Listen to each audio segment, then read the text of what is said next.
Salamat po na may pangako kayo sa amin na sa likod ng kamatayan, kung kami ay sumasampalataya at nagsisisi sa harapan ng aming Panginoong Jesucristo at kinikilala siya bilang aming tagapagligtas at Panginoon, tunay na may buhay sa likod ng kamatayan. Ama, samahan niyo kami ngayong gabi. Magpahayag po kayo. Ito ang aming panalangin sa pangalan ni Jesus. Lahat po tayo magsabi ko ng Amen. Amen. Makakaupo po tayo.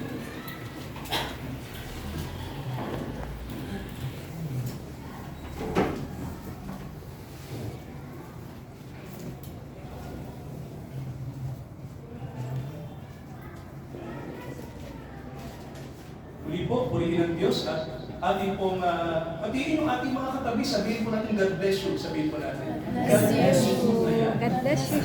God bless you. And God mga bless share the you. blessing, mga kapatid. No? God bless At nakikiisa po kami bilang samahan po at iglesia din po sa Palmera sa sambahayan po ng aming kapatid, no? Si Ate Ruby, sa pamilya po ng Borela dito po sa Black Knight. At salamat din po dahil yung ating mga kaibigan, kapitbahay, mga dating kasama, mga kapatid, mga Black Niners, alam niyo ba yun? Mga Black Niners ay nandito po, nagkita-kita po tayo. Ayan, so mahalaga po ang salita ng Diyos na ating mapakinggan. No? Sinabi po sa Juan chapter 1 na ang sabi po rito, mga kapatid, nung mababasa natin sa kasulatan na datapwat ang lahat ng sa kanya ay nagsitanggap ay pinagkalooban niya sila ng karapatang maging mga anak ng Diyos. Sabi po sa Juan 1:12. So, ang tanong po ay, bakit po ba mahalaga na ang isang tao po ay maging anak ng Diyos? Bakit po ba mahalaga yun? So, hindi po sinabi ng Biblia na ang lahat ng tao ay maganda kung magkakaroon ng relihiyon. Hindi po sinabi. Hindi rin po sinabi dito na maganda kung ang mga tao ay maging moral. Hindi rin po sinabi. Hindi rin po sinabi ng Biblia na ang tao ay magpakabuti, magpakabait sa kanyang sarili. Ang sabi po rito, ang gusto ng Diyos, tayo ay kanyang maging mga anak. So ang tanong po sa atin, mga kapatid, bakit po ba mahalaga na ang isang tao po ay maging anak ng Diyos? Alam niyo po sa Biblia, mga kapatid, para maintindihan natin, necessity. Sabihin niyo nga po necessity. Ibig sabihin po, kailangan na ang isang tao po ay maging anak ng Diyos. Bakit po ba? Kasi po, ang Biblia po may nakasulat na problema. No?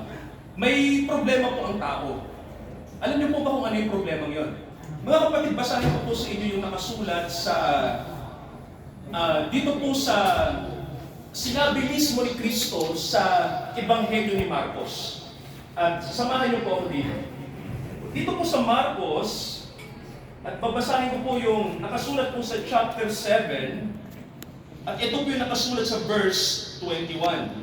Ang sabi po rito, sapagkat mula sa loob, mula sa puso ng mga tao, lumalabas ang masasamang pag-iisip, ang mga pakikiapid, ang mga pagnanakaw, ang mga pagpatay sa kapwa-tao, ang mga pangangalunya, ang mga kasakiman, ang mga kasamaan, ang pandaraya, ang kahalayan, ang matang masama, ang kapusungan, ang kapalaluan, at ang kamangmangan. Ang lahat ng masasamang bagay na ito ay nanggagaling sa loob ng tao at nakakahawa sa tao. So mga kapatid, napakinggan niyo po yung sinabi po ng Panginoong Jesucristo. Yung sinasabi ko pong problema ay, kaya kailangan tayo ay maging mga anak ng Diyos ay dahil ang tao po ay nasa kasalanan. Amen po? No? Sabi ng Biblia, mula sa loob ng tao nanggagaling ang iba't ibang pagkakasala. Ibig sabihin po, ang ating puso ay puno ng kasalanan. Kaya mga kapatid, no, ito yung irony. Kasi po, may mga tao na ang sabi nila ay maniwala tayo sa ating puso, no? Believe within, sabi, no? And you will see the light. Pero po, kung titingnan nyo sa Biblia, yung believe within ay may problema. Kasi kung titingin tayo sa ating puso, sabi ng Bible, puno ng kasalanan. Di ba mga kapatid, no? Kasi hindi naman ako nagsabi nito ang Panginoong Jesucristo, no? Sabi ni Jesus, ang ating puso ay puno ng kasalanan. Kaya, anong mangyayari po kapag tayo po ay nanatiling ganito? No? Ano po ba yung pwedeng mangyari? Alam niyo po, mga kapatid, hindi na ako magpapaligiw-ligiw pa. Sabi ng Biblia sa Romans 6:23, nakasulat doon, ang kabayaran ng kasalanan ay kamatayan. So, siguro may mag-iisip sa atin, Pastor, ano po bang ibig sabihin ng kamatayan dyan? No? Uulitin po natin. Nung unang wave po, nung unang lamay po, kung nandito po tayo, pinag-usapan natin yung salitang death. No? Sa Bible po, ang salitang death ay separation. No? Ibahin na po natin yung ating definition ng salitang kamatayan. Ang kamatayan po, hindi po yun yung pag namatay tayo sa physical, hindi na tayo humihinga, sasabihin natin patay na siya. Sa Bible po, pag sinabing death ay separation, nahiwalay ka sa Diyos. Yun po ang ibig sabihin ng death. No? Sa Bible po, pinaliwanag yan, kung titignan niyo po yung Genesis, kung babasahin niyo po sa unang aklat ng Bible, at mababasa din natin sa Romans, no? Maraming verses, maraming portion sa sa sacred book, no? Na ang nakalagay, death means separation from God. Ibig sabihin po, namatay tayo kasi nagkasala tayo, no? Kaya ito yung definition ng Bible, no? Hindi po yung hindi na tayo humihinga, patay na, no? Sa Bible po, kapag ang isang tao po ay hiwalay sa Diyos, kahit po tayo malusog, kahit po tayo mayaman, kahit po tayo maraming kaibigan, no? Kahit masaya tayo sa mundo, pero kapag hiwalay tayo sa Diyos, anong sabi ng Bible? Tayo ay patay. Kaya mga kapatid, ang patay, hindi lang si Kuya Ray. Patay lang siya sa physical, no? Maraming araw-araw may namamatay eh. Pero sa Bible po, ang kamatayan ay kahit naglalakad, no?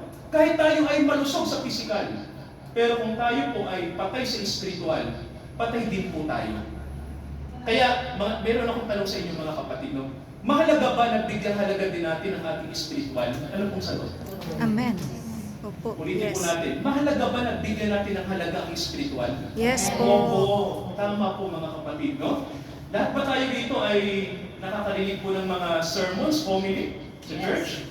Yan po, no? Nakakarinig po ba tayo ng message sa Bible? Yung pinakamahalaga po, no? Kasi mga kapatid, nandito po sa Biblia, no? Yung liwanag, no? At nais ko po na kayo din po ay magkaroon ng katiyakan, mga kapatid, no? Na hindi po tayo nagpe-presume kapag tayo po ay dumating na sa kamatayan. So sabi ng Bible sa atin, ulitin ko po, no? Sabi, tayo po ay kailangang maging mga anak ng Diyos. Sabihin po natin sa katabi natin, sabihin niyo po, kailangan mong maging anak ng Diyos. Sabihin niyo po, kailangan mong maging anak ng Diyos. Kailangan maging anak ng Diyos. So, galit po ba sa inyo o natutuwa? Galit po ba yung katabi niyo? Tutuwa. Hindi mabuti po. Ibig sabihin po, agree siya, no? So, kailangan mong maging anak ng Diyos. Kasi po, mga kapatid, necessity. Di mo pa sabi natin, necessity. So, tanong, Pastor, paano ba maging anak ng Diyos? Yan ang tanong, no? Paano ba yon? Kasi, papasok na rin yung sagot na, yung tanong na how? Paano po ba? So, eto mga kapatid, no, bigyan ko kayo dito ng idea, no, from the Bible po, kung paano tayo magiging mga anak ng Diyos. Basahin ko po ulit yung Juan, samahan niyo ako dito. Kung may mga Bible po kayo, no, basahin ko po yung John chapter 1. So, ito po yung ating mababasa, mga kapatid, no, sa chapter 1 ng Juan, basahin ko po sa inyo yung nakasulat po sa verse 11. Gusto ko po makinig kayo mabuti kasi I hope makarelate po kayo, no, sa babasahin ko po. Okay, ito pong sabi rito, siya'y naparito sa sariling kanya. Ang tinutukoy po si Jesus, no? Naparito siya sa sariling kanya sa bayang Israel po. Pero tingnan niyo po, pakinggan niyo po ang nakalagay. Pero siya ay hindi tinanggap ng kanyang sariling mga kababayan. Napakinggan niyo ba? Di ba? Nang si Kristo ay dumating sa mundo, may tanong po ako. Ano po yung unang problema nakita niyo nung unang Pasko? Ano po yung isa sa mabigat na problema nang dumating si Kristo sa mundo? Alam niyo mo kung ano? Di ba? Balik tayo sa Pasko, narinig niyo mo yung kwento, di ba, na may dumating na mga hari. Di ba tita, no? Mga magi. Ngayon, di ba dumating sila sa Jerusalem at kanilang nakasalubong nila doon o sumalubong sa kanila yung representative ni Herodes, yung hari, di ba? Ngayon, ang sabi ng mga Magi, tinanong ngayon yung mga Magi, ba't kayo nandito? Anong sabi ng mga Magi? Nakita namin yung bituin. Nakita namin yung star ng Messiah. Kaya nandito kami, hinahanap namin siya kasi dumating na yung tagapagligtas ng Israel. Kaya dito kami hinatig ng bituin eh.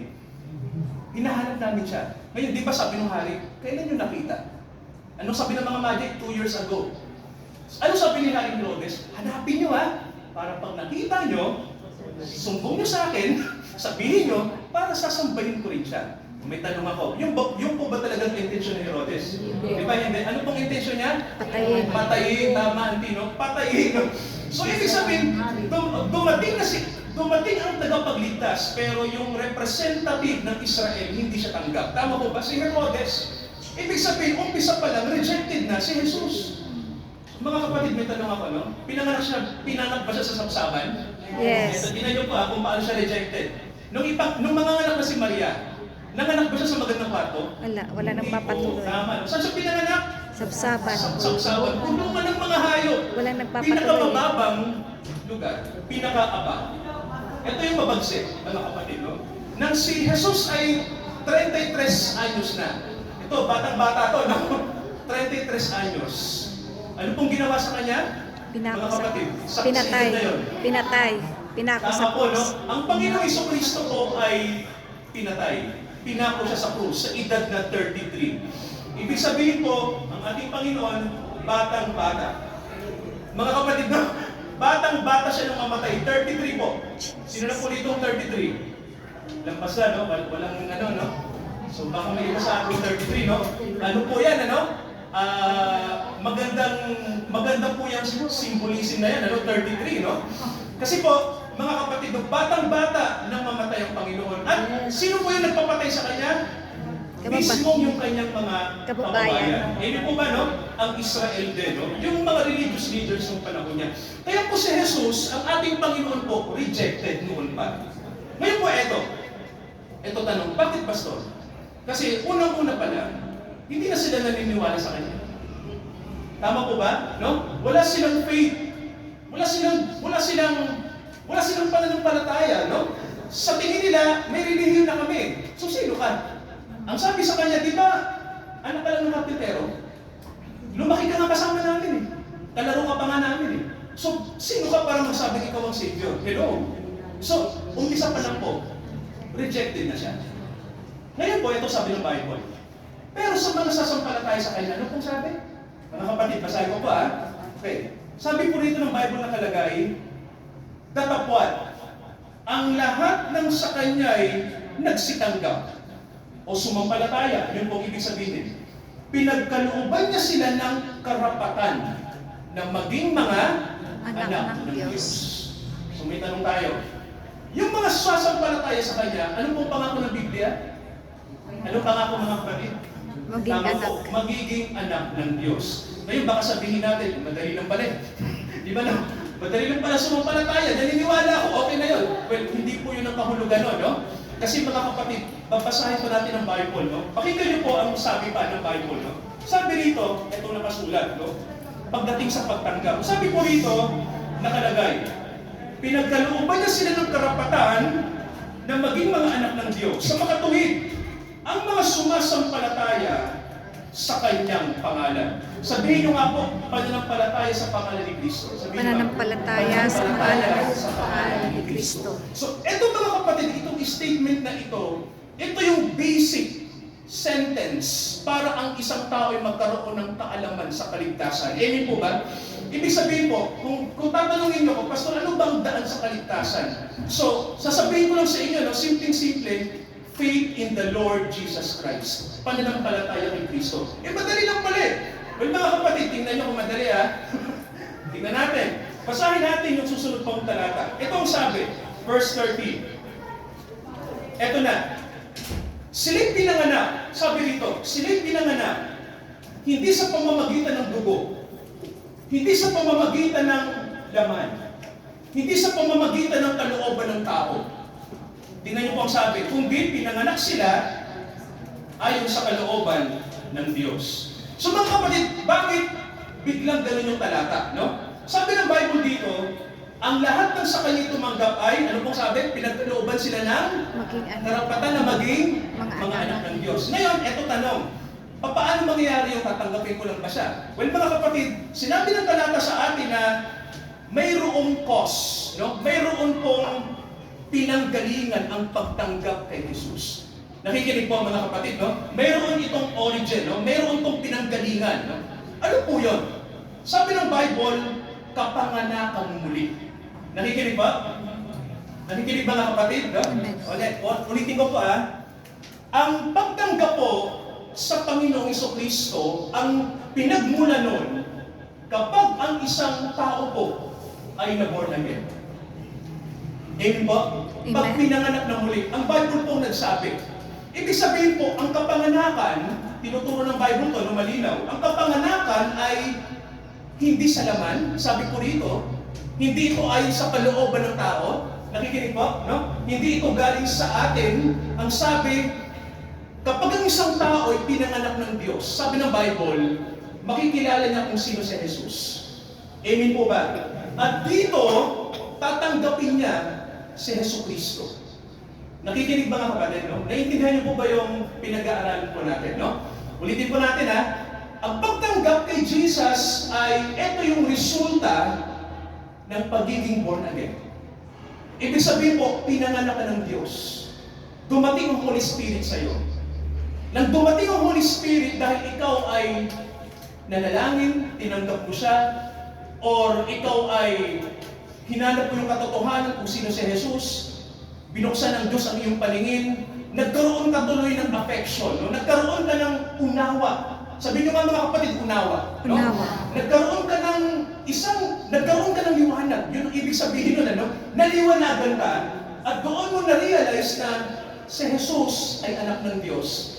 Siya ang tagapagligtas. Isang example po kung bakit ko po sinasabi to. Di ba naman Panginoon nasa krus? Ito masasagot nyo to, no? Di ba Panginoon nasa krus? May mga tao po bang nabago doon? Di ba may meron, no? Sino po yung naalala nyo na isang taong nabago doon? Sino po? Tama. Yung nakapako po, sabi ng Bible sa Matthew, no, nakalagay doon na parehas nilang, yung dalawang magnanakaw po, parehas talaga pinuputya si Jesus. Parehas talaga, no? Walang mabuti sa dalawa. Magtataka lang kayo, biglang nagbago yung isip nung nasa kanan. Tama ko ba? Kasi ang statement ng Bible, sabay nilang kinukutya si Kristo. Sabay Pero magtataka kayo, pag binasa niyo ang Bible, biglang nagbago yung isip ng isa na ang sabi, Panginoon, bigla na lang gano'n. Panginoon, alalahanin mo ako kapag naghahari ka na.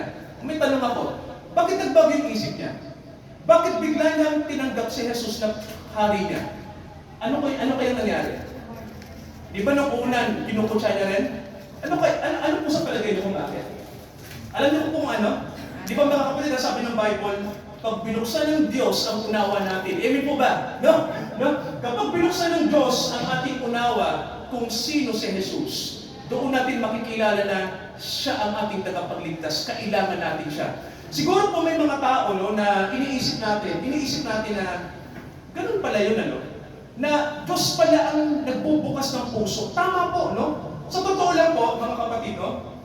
Kahit na anong sermon ang marinig natin tungkol sa kaligtasan, alam niyo po kung hindi bubuksan ng Diyos ang puso natin, hindi natin mauunawaan ang ibig sabihin ng pagpunta sa langit.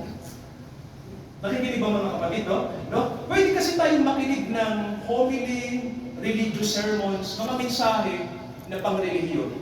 Pero mga kapatid, hindi pa rin tayo tatablan. Tama mo ba? No? Kahit na anong gawin natin. Maliban mga kapatid, makinig kayo, maliban na lang, pag ang Diyos mismo ang kumilo sa atin at binuksan niya ang puso natin, doon po natin malalaman kung sino si Jesus. Nakikinig po? No? Kaya mga kapatid, ganito yan. Ang kaligtasan po, galing sa Diyos. Amen po ba? Hindi po yan galing sa atin, no? Sabi ng Bible, ang kapanganakan natin, hindi rin tayo may gawa. Amen po ba? Mga kapatid, di ba? Ako tanungin ko kayo, nung ipanganak ba kayo, ginusto nyo? Hindi. Tama po ba? Hindi. Di ba, hindi, no? Di ba, hindi ako pinanganak? Hindi ko naman gusto yung 1979. April 30, ayaw ko din. Ganun. Pero, yun doon ako pinanganak Tama po ba, no? Hindi natin ginusto yun. Tama po ba? Kundi, ipinalaga sa inyo. Doon sa oras na yun, doon sa buwan na yun, na kayo ay maging tao. Amen po ba? Alam niyo ho ba yung pagiging born again? Alam niyo ho ba na ganun din? Nakikinig ba? No. Alam niyo po ba yung kapanganakang muli ay Diyos ang nagtatalaga niyan? Nakikinig po ba? No? Hindi natin desisyon yun. Pero mga kapatid, eto. Kasi may mga nakikinig sa ating ibang mga kapatid, no? Baka sabihin natin, Pastor, ganun ba yun? Ibig bang sabihin, hindi na lang ako magde-decide na sumunod kay Jesus? Siya pala ang dahil siya pala ang pwedeng mag-appoint sa akin. Well, eto mga kapatid, no? May nakalagay sa Bible na kapag narinig natin ang mensahe ng mabuting balita, sabihin nyo nga po, Ebanghelyo. Ebanghelyo. Yan, mabuting balita po, no? Pag narinig natin yun, alam niyo po may sinabi ang Bible eh. Ang sabi ng Bible, we should decide. Kailangan natin magpasya na magsisi sa ating mga kasalanan at sumunod kay Jesus. Amen po ba? So mga kapatid, mahalaga ba na magpasya tayong sumunod sa Panginoon? Opo, no? Ito po, may babasahin ako sa inyo. Okay. Dito po sa ikalawang Korinto, pakinggan niyo ito mga kapatid, no? 2 Corinthians, sulat ni Apostol Pablo. Okay, ito po, gusto ko pong basahin sa inyo ito. No? Sabi dito, ikalawang Korinto chapter 6, ito ang sabi ng verse 2. Sapagkat sinabi niya sa panahong ukol na kita'y pinakinggan at sa araw ng pagliligtas, sinaklolohan kita. Narito, tingnan niyo pong sabi ni Pablo, ngayon ang panahong nauukol. Narito, ngayon, ang araw ng kaligtasan. Amen. Nakikinig ba? So, ibig sabihin mga kapatid, kapag narinig natin ngayon ang salita ng Diyos, kailangan tayong tumugon. Amen po ba? Kailangan tayong mag-respond. Ano ba yung ating desisyon tungkol kay Jesus? Amen ba ron? Mga kapatid, ganito, balikan ko lang po, no?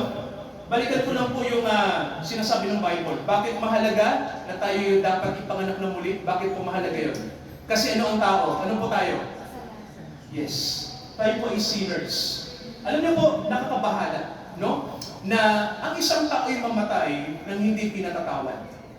Nakikinig po ba? Mga kapatid, no? Di ba sabi, ang tao ay makasalanan? Sabi ng Bible. Ngayon, eto po yan. Bakit natin kailangan ng tagapagligtas? Nakikinig po? Okay. Bakit natin kailangan ng Savior? Para iligtas tayo mula saan po? Tama, Kapamakan. mga kapatid, no? Alam niyo ang Panginoon dumating para iligtas tayo mula sa ating kasalanan. Ibig sabihin po, mula sa sarili natin.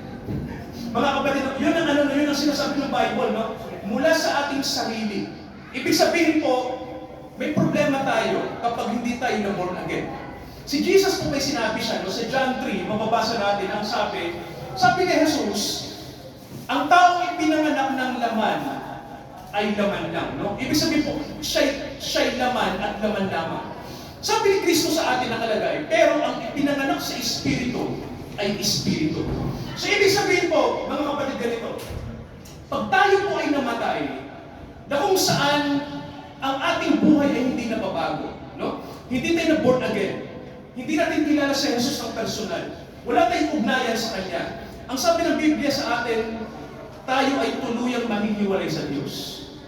At mga kapatid, tandaan niyo po, sabi nga ng Bible to, ang tao po ay patay sa kasalanan. Di ba kanina, binanggit natin, na paghiwalay sa Diyos, ano pong tawag? Ulitin ko po, paghiwalay sa Diyos, ano pong tawag? Patay. Patay. Kaya mga kapatid, no, hindi pwedeng manatili tayong patay. Amen po ba? Okay, may tanong ako sa inyo, isang tanong. Sino yung patay na muling binuhay ni Kristo? Kilala niyo po? Lazarus. Ano pong pangalan niya? Lazarus. Okay, magbibigay ako ng example kay Lazarus. Alam niyo po si Lazarus, 4 na araw ng patay. No? Nang puntahan ni Jesus si Lazarus. At mga kapatid, alam niyo po ang kwento ni Lazarus ay kwento ng mga anak ng Diyos. Nakikinig po? No? Parang ganito yan, no? Isipin nyo, parang tayo si Lazarus. Patay tayo, no? Sinners, makasalanan, no? Alam niyo po, anong ginawa ni Kristo para buhay si Lazarus? Anong ginawa ng Panginoon? Siya po ay, nagsalita, mga kapatid, no? Salita ng Diyos. Sabi niyo po, Word of God. Word of God. No? Ibig sabihin mo ganito, ang salita lang ng Diyos ang pwedeng bumuhay bumuhay sa atin. Amen. Amen po ba? Amen. Ulitin nga natin, ang salita lang ng Diyos Ang salita ang lang ng pwedeng Diyos, bumuhay sa siya atin. bumuhay sa atin. Nang ibuka ng Panginoon ang kanyang bibig, sabi niya, Lazarus, lumabas ka sa libingan. Ano pong nangyari? Maya-maya, ano po? Yung isang mummified, no? Nangangamoy na po yun, mga kapatid, ha? Nangangamoy na yun, ha? No? Mabantot na yun, no? Kasi noong araw po ay... Walang formalin, walang Oo. formalin. Hindi mo kinukuha yung mga Walang loob, di ba? preserve. Alam niyo, lumabas yung patay, eh. Mga kapatid, no? Alam niyo po, nagulat ang mga tao. Alam niyo po ba yung nangyari kay Lazarus? Ay pwedeng mangyari sa atin sa gabi nito. Pero sa spiritual. Amen po ba? Di ba Amen. sabi mga Hallelujah. kapatid ng Panginoon, kayong mga makasalanan, lumabas kayo sa kamatayan na yan. Lumabas kayo. Alam niyo po, pag nag-respond tayo kay Jesus Christ, mga kapatid, tulad ni Lazarus, aalisin tayo ng Diyos sa kamatayan. Mabubuhay tayo ulit. Kaya mga kapatid, ganito yan. Sa ibang symbolism, makinig kayo, ang ibig din sabihin ng born again, resurrection. Amen. Amen po ba? No? Amen. Ang ibig sabihin din ng pinanganak na muli, binuhay ka ng Diyos. Yun po ang ibig sabihin nun. Kaya, mga kapatid, sa gabing ito, kung tayo sa tingin natin ay nasa kamatayan pa, ito na yung chance na pag napakinggan natin yung words ni Jesus, re-respond tayo, Panginoon, ako po'y isang makasalanan, kailangan ko kayo. Patawarin niyo ako sa aking mga pagkukulang sa inyo. Yes. Alam niyo po ang pagtanggap sa Panginoon, mga kapatid. Pwede mong ulit-ulitin yan kahit araw-araw. Kahit matagal na tayong Kristiyano. Naniniwala po ba kayo ron? Amen. Hindi tayo tumatanggap lang sa Panginoon ng one time. Every time when we hear the word, respond tayo sa Kanya. Amen. Alam niyo po ako, pag nasa mga gathering, ako tumatayo pa rin ako. Kahit pastor na ako. Amen. Dahil kinikilala ko, ako'y sinners, at ako'y naging anak lang ng Diyos dahil sa Kanyang awa sa akin. Amen. Kaya, alam niyo po, tumatayo pa rin ako hanggang ngayon. Ayokong maging ma-pride sa aking buhay. Amen. Panginoon, tinatanggap kita sa buhay ko, magpahanggang ngayon, Panginoon kita. No? Kahit repetition, mga kapatid, no? Kahit ilang ulit tayong makarinig ng Word of God, respond, mga kapatid, no? Kasi alam mo kung bakit? Alam niyo po kung bakit? Kasi mga kapatid, ang Panginoon, everyday may biyaya sa atin. Amen po ba? No? Di ba sabi ng Bible sa atin, bawat umaga, di ba? Yung awit natin, morning by morning, ano sabi mo? New mercies I see. Di mo ba? Bagong umaga lagi kapag tayo ay na kay Jesus Christ. So mga kapatid sa gabi nito, no? Sa mga willing, mga kapatid, alright? Sa mga willing na maging anak ng Diyos, mga kapatid, no? Ito na yung time, ito na yung ating pagkakataon para ang banal na Espiritu, ang Panginoong Diyos, ang banal na Espiritu, ang Panginoong Jesucristo ay sa atin. Tayo ay bibigyan niya ng karapatan na maging anak ng Diyos. Basta anong dapat gawin? Repentance. Sabi niyo nga po, pagsisisi. Pagsisisi. So mga kapatid, ganun ang pagsisisi, no? Ang pagsisisi po, willingness, no? Handa kang umapak sa buhay mula sa kamatayan, mula sa kasalanan, handa mong talikuran ang kasalanan, at handa kang sumunod kay Jesus Christ. Alam niyo po ang regalo ng Diyos sa mga na-born again. Sabihin nga po natin, eternal life. Eternal life. Sabihin nga po natin ulit, buhay na walang hanggan. Buhay na walang Okay. hanggan. I-recite natin yung John 3:16 sa mga nakakabisa po. I-recite natin. Sige, John 3:16. For God so loved the world that He gave His only begotten Son, that whosoever believeth in Him shall not perish but have everlasting life. Ano po sa Tagalog? Ganun na lamang ang pag-ibig ng Diyos sa sanlibutan. Ibinigay niya ang kanyang bugtong na anak na si Upang Jesus. sino mang Sumampalataya ay hindi mapahamak, kundi magkaroon ng buhay na walang hanggan. May tanong po ako sa verse.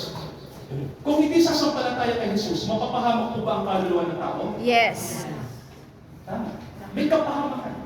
Papunta ang tao sa kapahamakan. Kasi patay na nga tayo at double dead na yun. Tama mo ba? Pag patay tayo sa spiritual at mamamatay pa tayo sa physical, double dead na ang tao. Wala na tayong hope. Pero mga kapatid, habang maririnig natin ang Word of God, nang marinig ni Lazarus, nag-respond ba si Lazarus? May tanong ako, patay na po ba siya matagal na? Opo, 4 days na.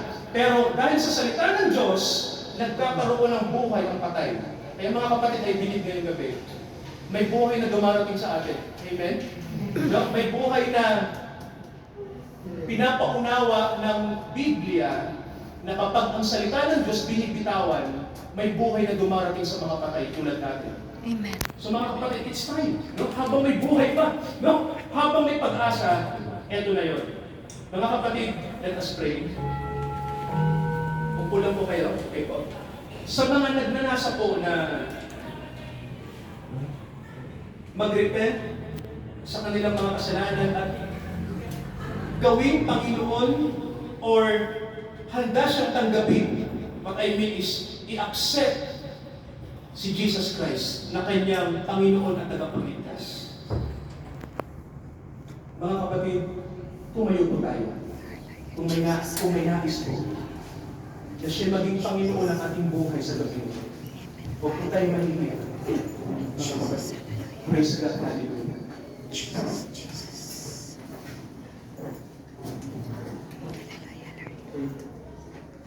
Yes, Lord. Manalangin Bless tayo your mga name, kapatid. Father. Bless your Father name, in Father. heaven, si Kuya Ray po, nakaibigan namin sa Black Line. Jesus. Si Kuya Ray na lagi namin nakakasama or hindi man po palagi pero may panahon na nagkikita kami. Pero ngayon, Father, ay kinuha niyo na siya. Pinakikita niyo po sa amin na ang buhay ay maiksi. Amen, Lord. Hallelujah. Ngunit may pag-asa kami kahit ang buhay na ito ay puno ng pagdurusa at kamatayan. Sinabi niyo po sa inyong salita ngayong gabi na may pag-asa kami kung kami po ay nagsisisi sa aming mga kasalanan Yes, Lord.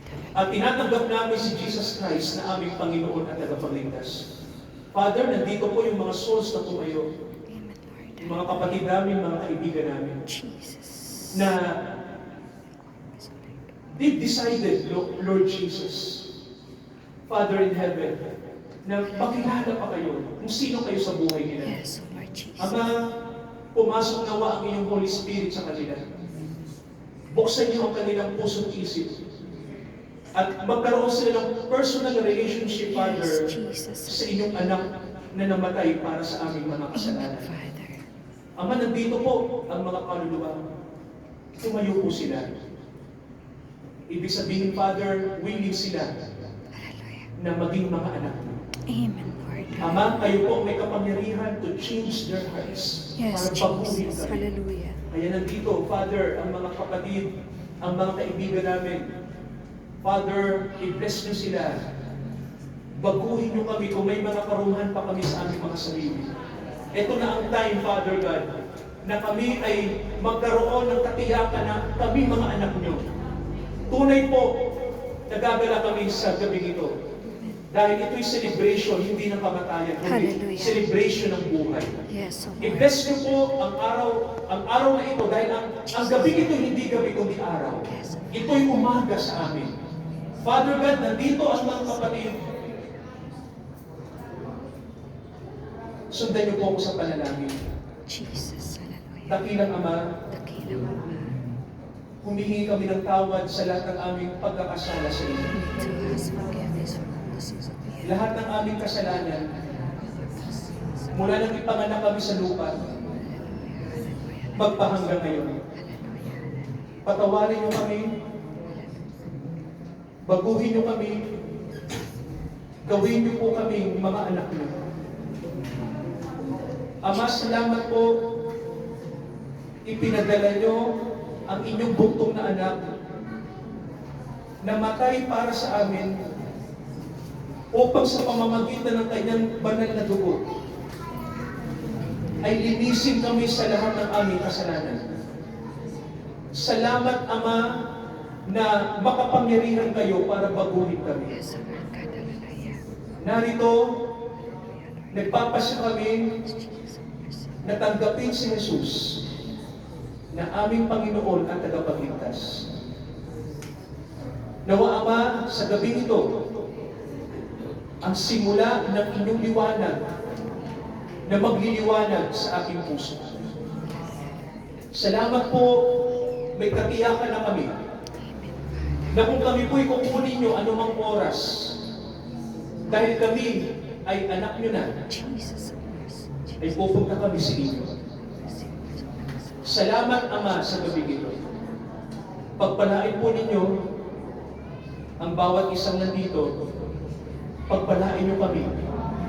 Ito ang aming panalangin sa pangalan ni Jesus. Amen. Mga kapatid, kumustahin natin yung ating mga katabi. Sabihin natin, God bless you. Sabihin po natin. God bless po. Tanungin niyo kung ano naramdaman nila. Wala. God bless God po. bless you. God bless you.